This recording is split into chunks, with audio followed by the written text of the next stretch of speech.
Қайырлы күн, қалдарыңыз қалай? Ал бисмиллах деп бастадым, қадірменді көрермендерім. Мен сіздерге өте оңай жасалатын компотты көрсететін болам. Рецептін. Алдымен осындай кішкене ғана шиені салып алдым.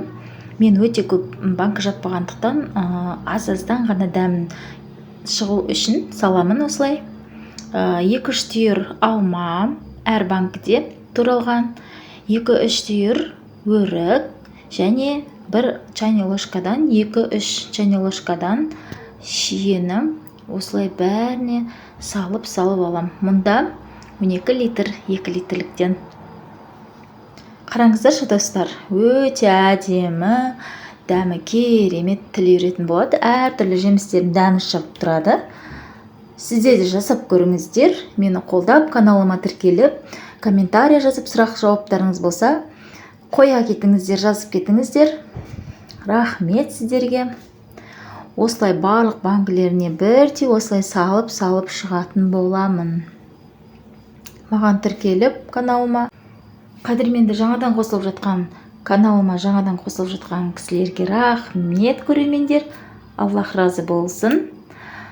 Әрі қарай осылай жуылған, жақсылап жуылған жемістер, тауалша, өрік, алма барлығын жақсылап жуып болған соң турап бөліп әр банкіме жеке-жеке салып алдым.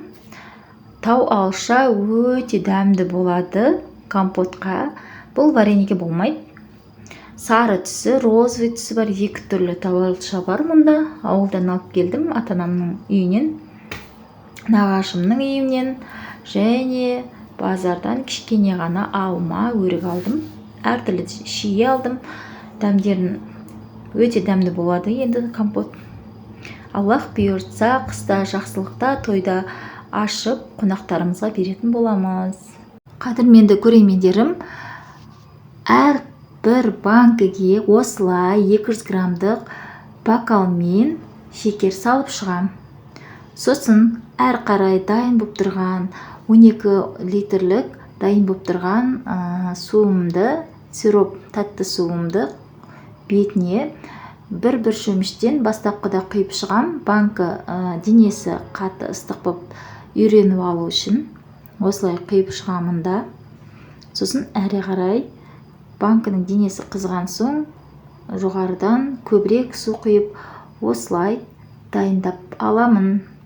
Бұл бірінші сиропты құйған кезі бетін жауып бұқтырып қоямыз. 45 минуттан кейін қайтадан екінші сиропын төгілген екінші сиропын бір қайнатып алып, қайтадан дәл солай қайталап құйып аламын әрбір банкіге.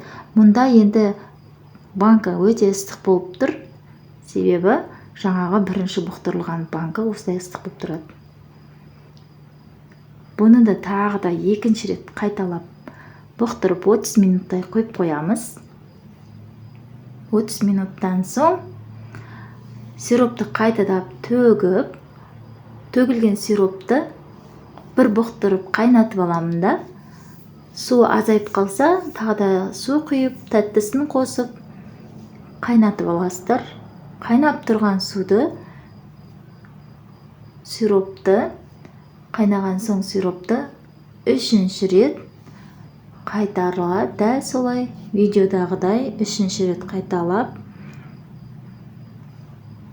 құямыз. Мұнда екінші сироп төгіліп жатыр.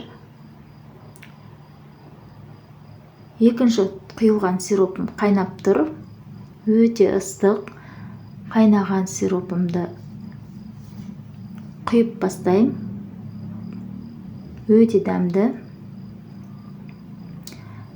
Сонымен жауып аламын. Үшіншінде. Үшінші сироп құйылған соң, жауып болған соң, қайтадан бұқтырып таңға дейін тұратын болады. Өте дәмді болады, жасап көріңіздер. Міне дайын, таңертең қарадым. Осылай болып тұр. Комментария жазып, менің каналыма тіркеліп, қолдап кетіңіздер. Рахмет. Колокольчик басып қойыңыз. Рахмет, сау болыңыздар. Келесі видеоға дейін.